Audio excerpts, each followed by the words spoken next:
Nous voici rendus au dernier volet de cette saga intersidérante. Alors, la réalisation, c'est rigolo, c'est drôle, on va bien s'amuser. Surtout vous, sauf si vous dormez là, parce que c'est possible, des fois vous dormez. La première étape de la phase de réalisation, vous faites une liste avec des couleurs. Alors, il faut des couleurs qui vous parlent. En l'occurrence, c'est des couleurs qui me parlent à moi. Pourquoi? Pour se repérer facilement quand vous intervenez sur la machine, ne pas avoir à vous référer systématiquement à un schéma, parce que de toute façon il vous faut la main pour tenir la lampe, la main pour tenir le tournevis, la main pour tenir la documentation, la main pour tenir le tabouret, et j'en passe. Donc il vous manque des mains. Pour ce faire, on ne va pas respecter les couleurs d'origine en l'occurrence c'est une MZ, mais d'autres motos, parce que nous sommes susceptibles, vous et moi, d'intervenir sur des engins de marques différentes, qui sont eux-mêmes constitués de pièces d'assemblage d'origine diverses.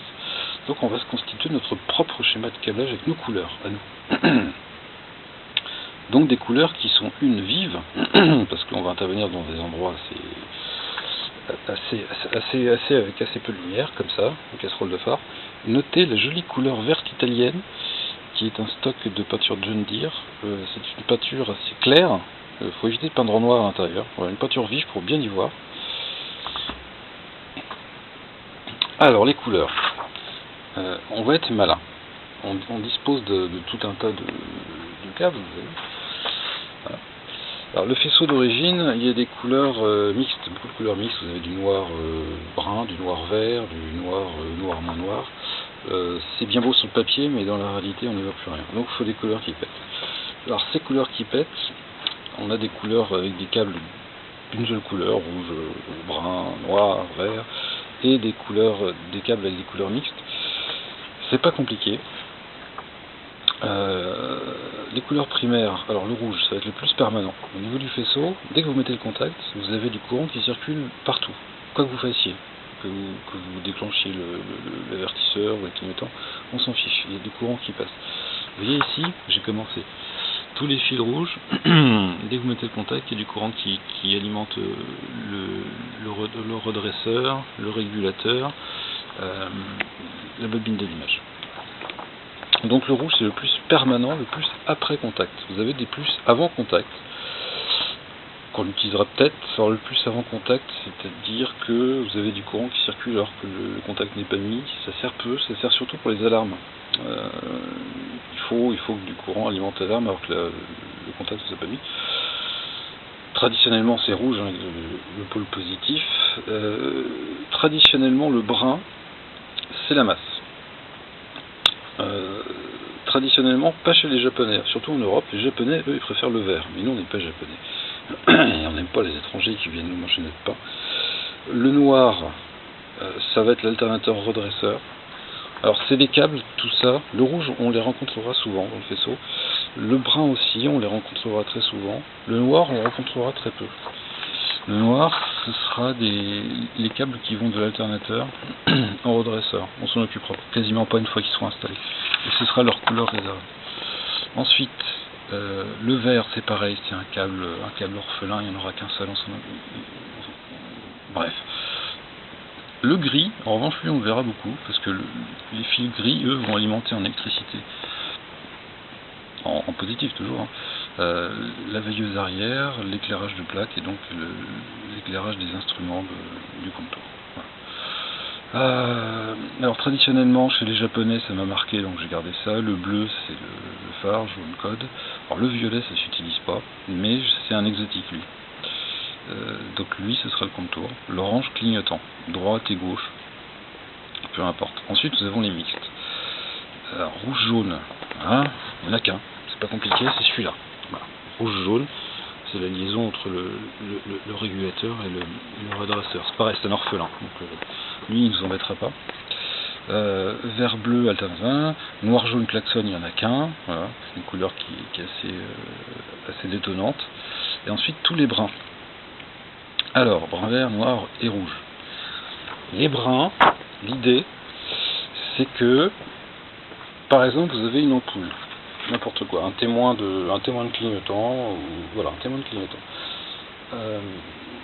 votre témoin, vous pouvez l'alimenter de deux manières. Soit il est relié de manière, sa masse est reliée de manière permanente à la masse, et en appuyant sur le bouton, vous envoyez du positif, soit c'est le contraire. Soit il est relié constamment au positif, en appuyant sur le bouton, vous le mettez à la masse.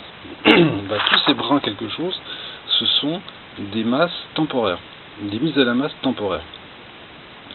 Voilà. Le témoin de point mort, il n'est pas constamment au point mort. La masse relais, en fait, c'est le petit relais que j'ai ajouté, qui est le relais de démarrage à distance. Enfin, à distance. Il n'est pas constamment à la masse. Et le contacteur de stop, c'est pareil. Votre lumière de stop à l'arrière, elle n'est pas constamment allumée. Donc tout ce qui est brun, c'est de la masse. Et tout ce qui est brun avec quelque chose, c'est de la masse temporaire. Et le vert rouge, parce que c'était vert rouge d'origine, j'avais plus de couleur. C'est pareil, c'est un circuit orphelin, il n'y en a qu'un, témoin de charge, aérodresseur, régulateur. Cette feuille, ça va remplacer les schémas électriques. Parce que nous avons vu dans les vidéos précédentes que maintenant vous maîtrisez à peu près les grandes lignes d'un schéma électrique. Tout ce qu'il nous faut, en cas de doute, c'est cette feuille pour nous y retrouver si jamais on est un peu perdu. Donc, tout à l'heure, j'ouvre la porte. Tout à l'heure, on s'est penché vers le faisceau partie basse. Voilà. Et ben en fait, c'est ça, le faisceau partie basse. Je vous montre comme ça. Voilà. Ça va à l'alternateur. Tac, tac, tac, tac, tac, tac, tac, tac, tac. Donc ça passe là-dedans. Et ça rejoint le point de connexion centrale sous-jacent. Donc ça, vous le démontez, vous le posez à l'établi. Et pendant que vous faites ça, vous en profitez pour le regarder de près. Et ben, alors, déjà vous regardez ça. Ces cosses sont pas étamées, c'est jamais étamé, hein, c'est toujours serti. Mais c'est du beau sertissage. Vous remarquerez que le deuxième sertissage ici sertit la gaine du câble, pas uniquement les fils de cuivre. Ça, c'est un sertissage qui dure longtemps et qui tient vraiment très fort. C'est un très très beau sertissage. Alors, pour regarder les fils s'ils sont coupés, voilà, ce qui peut expliquer des pathologies antérieures. Hein. Le propriétaire vous explique que le témoin, des fois, il s'allume. Eh ben, ça peut expliquer. Alors, ce câble ici qui sort, il sort à 90 degrés. Là, on ne le voit pas, parce que, mais en regardant de très près, on se rend compte que la gaine est cassée, ce qui est assez fréquent. Hein. Bon, c'est pas dramatique. Et ben, en fin de compte, ce bout de faisceau, il est très très bien conservé. C'est le faisceau d'origine, il est vraiment en bon état. Et il a ses couleurs d'origine, il n'y a pas eu d'épissure, il n'y a pas eu de bidouille. Donc on va précieusement le conserver dans une boîte, on va le remplacer, le conserver dans une boîte, il va servir de référent un jour, peut-être, voilà, ce sera un témoignage du passé. Ce que je vous disais tout à l'heure sur l'usure naturelle, regardez ce magnifique fil là. Vous voyez cette belle couleur?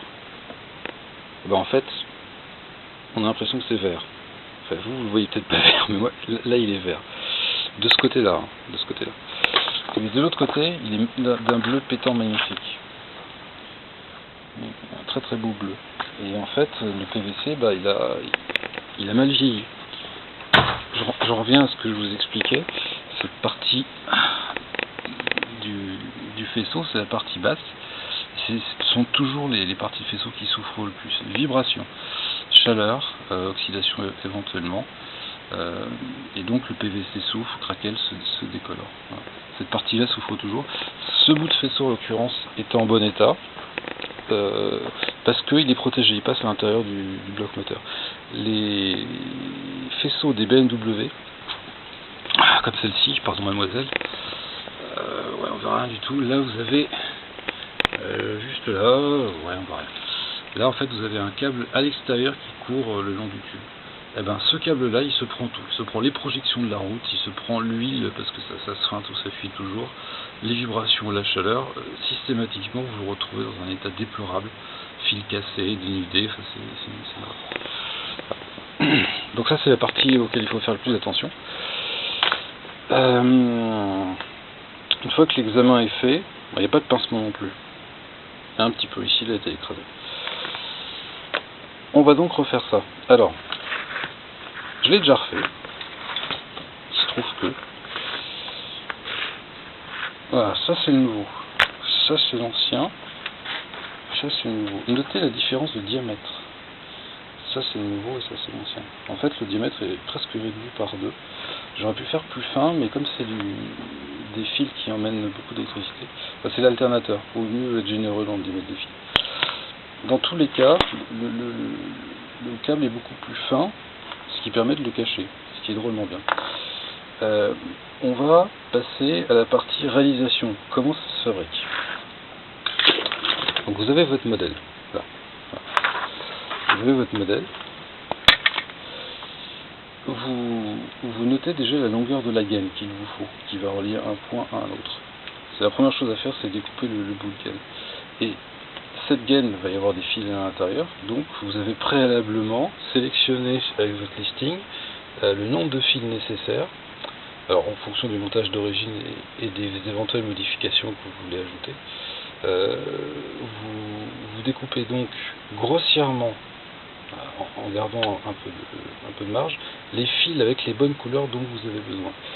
Et tous ces fils-là, vous les tenez dans la paume de la main et vous les présentez, vous cherchez le bon bout de gaine qui va aller avec. L'idée étant que les fils puissent rentrer dans votre nouvelle gaine en étant au plus juste. Ça sert à rien, sinon vous gâchez de la place et vous avez des gaines qui prennent de la place inutilement. Voilà. Donc vous commencez par glisser vos fils dans votre nouvelle gaine, et là vous faites plus rien. Là vous reprenez votre bout de gaine avec vos fils qui dépassent de partout, et vous retournez à la moto. Voilà. Alors vous pouvez commencer par l'alternateur, l'idée étant de tirer chaque fil individuellement de telle manière à ce qu'aucun fil ne baille. Il faut qu'il y ait, par exemple, votre gaine va s'arrêter ici, et après les fils vont être libres. Mais il ne faut pas qu'ils soient trop longs. Vous vous souvenez ce qu'on avait dit. Lorsqu'on va monter le carter, il ne faut pas que ça pince. Ça ne sert à rien non plus d'avoir des fils 3 fois trop longs, parce que ça sert à rien. Il faut la bonne longueur, il faut qu'ils passent au bon endroit sans s'en mêler, et il ne faut pas qu'ils soient gênés. Voilà. Par exemple, cette pièce-là, qui est montée en queue de vilebrequin, elle tourne. Moteur tournant, si jamais votre fil est trop lâche ou trop court, et que cette pièce l'accroche, je ne vous dis pas le résultat. Ça va faire beaucoup d'étincelles. Donc d'un côté de votre faisceau en préparation, vous coupez les fils à la bonne longueur. Vous ne montez pas de cause, vous coupez juste les fils. Et une fois que vous avez fait ça, vous retournez à l'établi.